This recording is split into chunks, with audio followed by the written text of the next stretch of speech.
সবাই কেমন আছো? Good afternoon. আমরা ভালো নেই। ওর দাদনের আজকে 1 মাস হলো পা ভেঙে গেছে। যে অপারেশন করে বাড়িতে নিয়ে এসেছি, পায়ে ট্যাকশান দেওয়া রয়েছে। আমরা কেউ ভয়ে যাচ্ছি না, কিন্তু ওদেরকে কী করে আটকাবো? ওরা ভালোবাসে ওদের দাদুনকে। ওরা গিয়ে ঠিক ওদের দাদুনের কাছে গিয়ে শুচ্ছে। সুজিত দাদুনের ট্যাকশানের মধ্যেই শুয়েছে। ওরাও বলা জীব তো, ওরা বোঝে না এসব। ওরা ভালোবাসে, ওরা কাছে যায়। দেখো, মানুষ হলে যাবে না, মানুষরা বোঝে না ভালোবাসা কী জিনিস। যতই ভালোবাসা দাও, মানুষ জাত বেইমান হয়, কিন্তু ওরা বেইমান হয় না।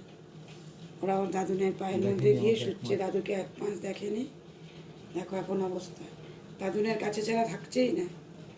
দাদুনের খাটের ওপরে উঠেই সবাই শুয়ে রয়েছে। এটা হচ্ছে অবলা জীবের ভালোবাসা। লোকে এটাই দেখতে পারে না। ওরা এত ভালোবাসে, মানুষ বিড়াল কুকুর দেখতে পারে না।